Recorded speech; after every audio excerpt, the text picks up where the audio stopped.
Coach, after film review, was there anything that stood out about the ball game, positive or negative, that maybe you didn't see on Saturday? Not really. I mean, it was a game of phases. We went out there. I thought we came out. We played well.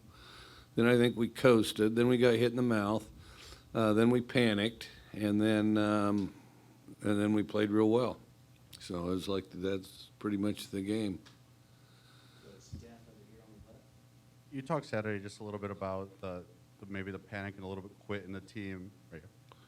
And the sense of how that was maybe a reflection of some of the coaching. What do you feel you guys need to do this week as coaches to make sure that doesn't happen again?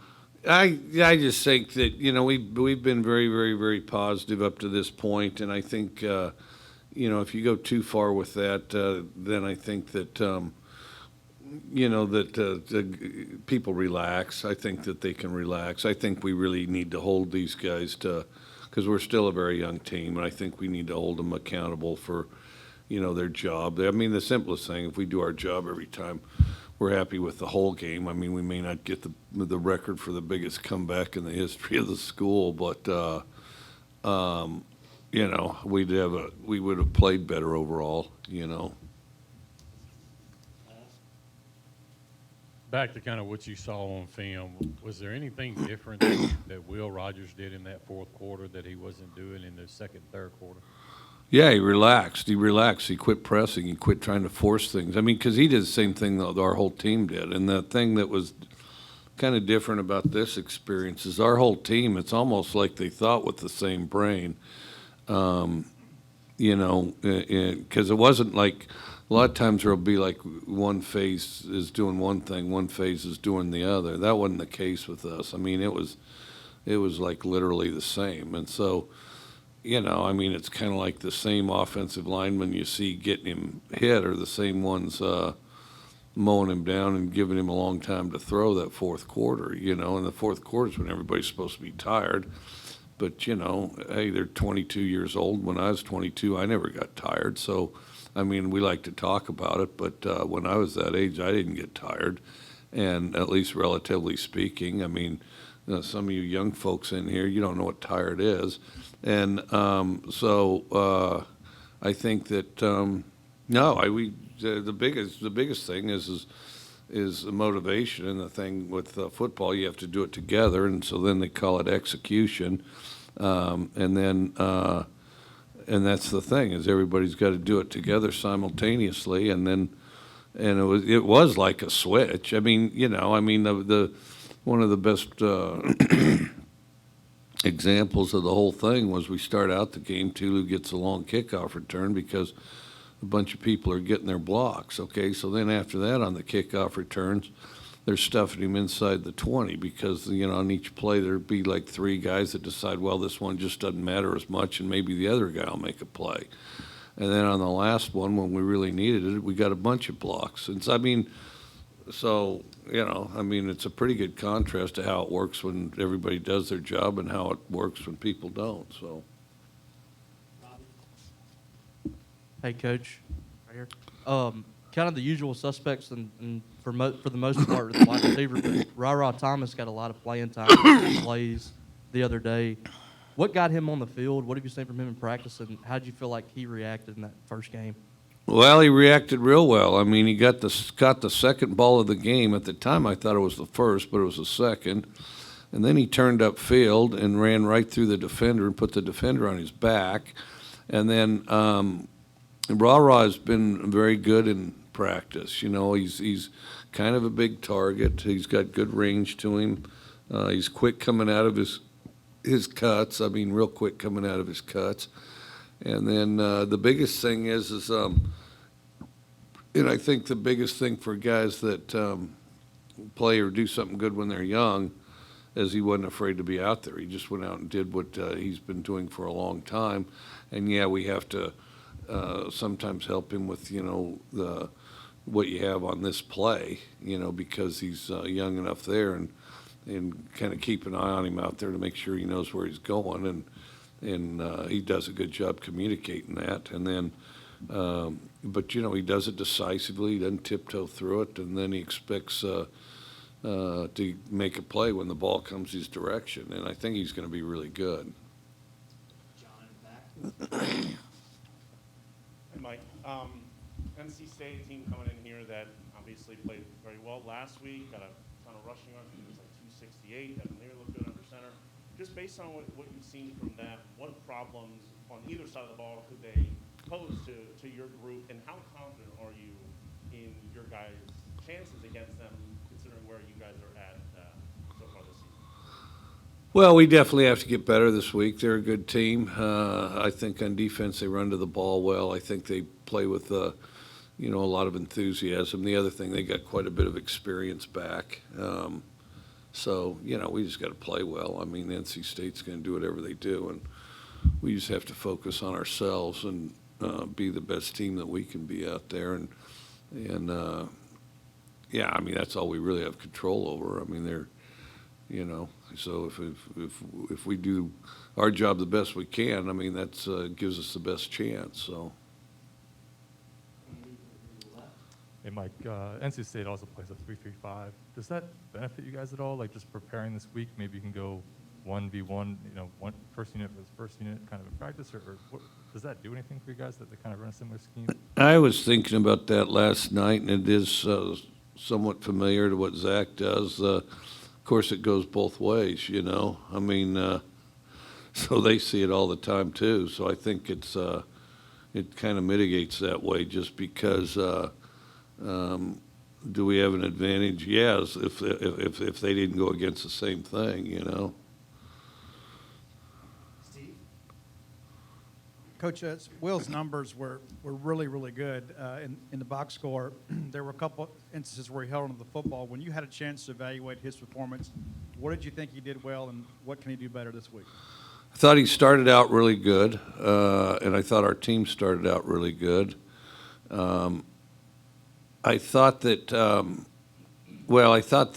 as our team started pressing and panicking, so did Will. That's when he forced balls or when he held on to balls, and he just has to get rid of them. I mean, get out of there and get rid of them. I mean, and yeah, we have to protect better. There's no question, but the extent to which he can get rid of them, he needs to. Because I always think the quarterbacks are. Everybody wants to dump on the O-line for sacks, which. They're definitely a part of it, but the quarterback can prevent taking them too. And then, but I thought he pressed along with the others. But I thought, he was pretty. And I thought he kind of, the biggest thing was he tried to do too much, knowing things were kind of breaking down, which we can't panic that way. But I thought of course, he did a great job there at the end. I had some long string without an incompletion type of deal. So, which of course, that was key to the comeback. And, as a coach, you say, well, hey, we should have done it all day. But and of course, that's easier said than done too. But we just need to try to be able to do it for a longer period of time and not wait till the end, Coach, Ruffin McNeil and Brian Mitchell, now on NC State staff, worked on U Attack. What was it like working with those guys, and what's it going to be like coaching against them on Saturday? Well, I hadn't looked at it. I knew Ruff was there. I didn't know Brian was there too. Because I know 2/3 of that staff. It'd be good to see him for like 30 seconds. That's about what you get. Everybody. One of the most popular questions, and I'm sure most of you guys have answered it or asked it. I mean, this isn't just some wistful walk down memory lane. I mean, maybe it would be if you didn't have the pressure of a football game. It'd be great. I mean, heck, take them all over Starkville. Hey, Brian Ruff, wait till you see this. I mean. Have you ever had one of these? Trouble is it's kind of 30 seconds in passing. Hey, how you doing? Good to see you. How's the family? Oh, really? Your son's there now. I mean, it's kind of that stuff. So, and then and then you're pretty preoccupied with the problems the other team's presenting out there on the field, and you're trying to solve them. Steph right here in the middle. Mike, no Malik Heath in that game Saturday. Was that a result of the bowl game, and do you expect to have him back this week? Yeah, Malik will definitely be back this week, and Malik had to attend to some personal issues, and so we're really excited to have him back, and he's excited to be here.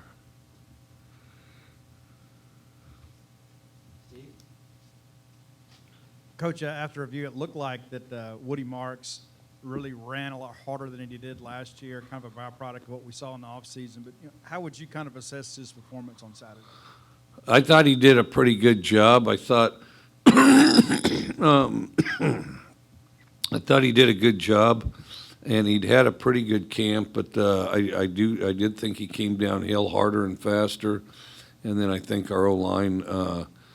Like I say, we got several games we're referring to here, but I thought when we were playing well, I thought he really came downhill well, and I thought our O-line did a pretty good job moving the pile at the more memorable phases of the game for Woody.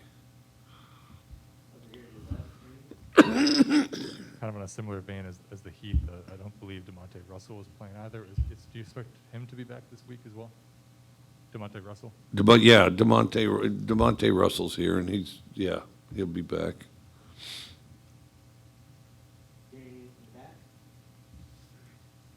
Coaches gave, back here to back, Yeah. coaches gave Scott Lashley some praise after the game. Just what did you see out of him, and what caused you to give him that honor? Well, I thought he played well. First of all, I thought he played well, and then also I thought he played consistently. He's got one play where he blocks three guys, which was quite impressive. Then we'd need a lot less players if we got a few more Scott Lashleys that could block three. Then you'd only need say three on the offensive line. Then you'd have a lot of people to throw it to. But he he did a really good job as far as the consistency, and then kind of his debut, and he's gotten progressively better, and I think it means a lot to him to play well, and so I think then that's allowed him to improve, and so the biggest thing he needs to do is just relax and not try to make too much happen,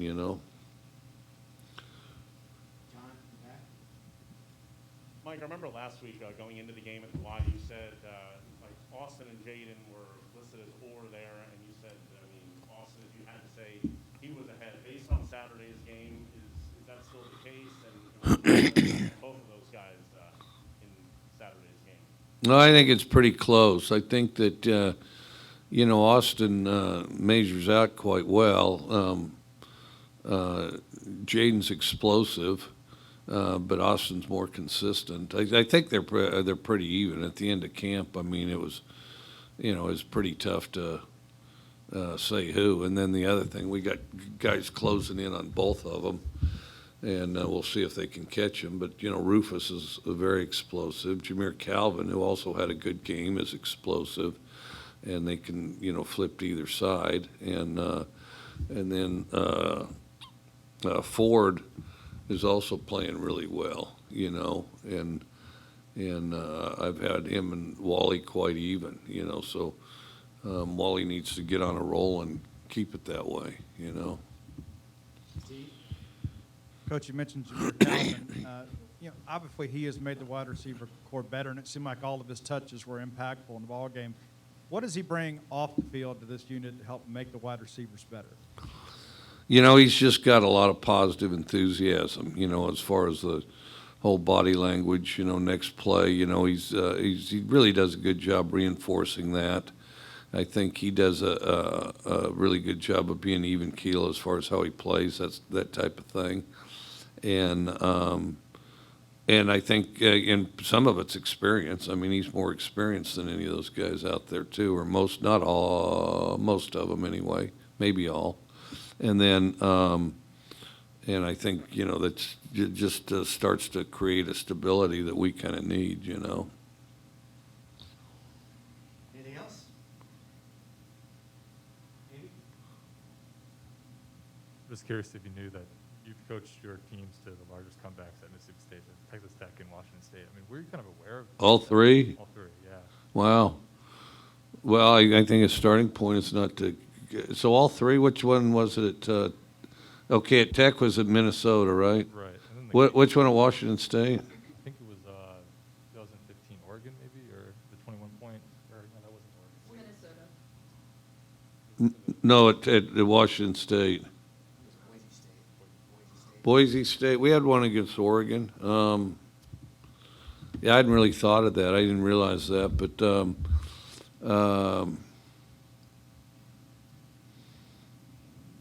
well, I mean, the starting point is don't get behind.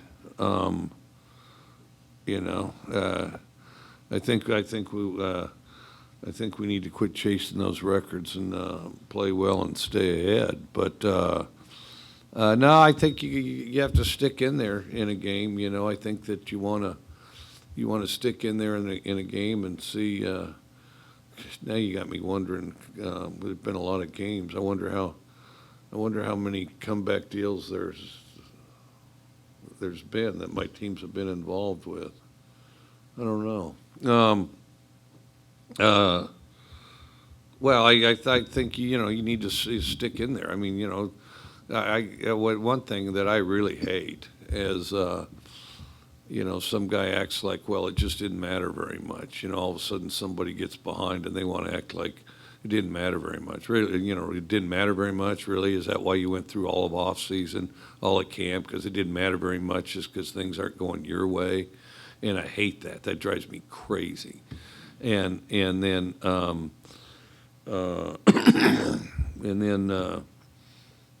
guys on the sideline sitting there pouting. I can't stand that either. Sit there and pout on a sideline. Because that's the ultimate in selfish. Well, the last play didn't go my way, so I feel so bad. Well, I mean, nobody thinks, well, you're a tough person when you do that. Nobody thinks that. What they do is they point at you and laugh, and then they nudge their buddy and, hey, see that guy for this team over there on the sideline? And they'll use words like wimp, although they'll use other ones too, that I think are even better words with regard to describing what I'm witnessing at times. And then, so then they nobody sees any courage in, some kind of selfish guy that doesn't finish plays and so the biggest thing, you only get so many football plays, and I think you ought to be all in on all of them, and because they're all an opportunity to improve, worst case scenario. We'll go to Robbie and then we'll close it out with Steve. Coach, on the flip side of that, who were some of the guys that you saw that you thought was kind of stepping up late in the fourth quarter and kind of rallying the team there? Well, I thought there were a number. I thought Dylan Lawrence did. I thought Jameer Calvin did. I think Dollar Bill did. I thought I had a list of guys that we thought did a good job there on the sideline. And I think, though, there was this. I think collectively our entire unit kind of rose up there in the fourth quarter. Offense, defense, special teams, and but when we got out there the fourth quarter, I thought we were a different team, and it's almost like we decided to. And if it's just as easy as deciding, we need to kind of make that decision a little sooner and more often, Coach, I know games like this can be a confidence builder as well. Do you feel that happening, and maybe did you see some of that in practice yesterday?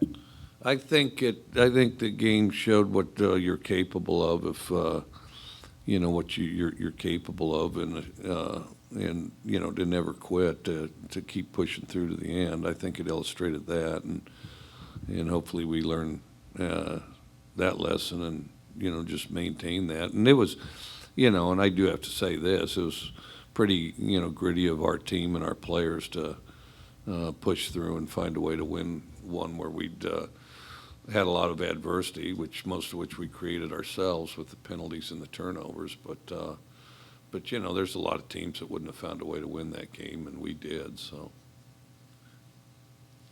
All right. Thanks, Coach. All right, thank you.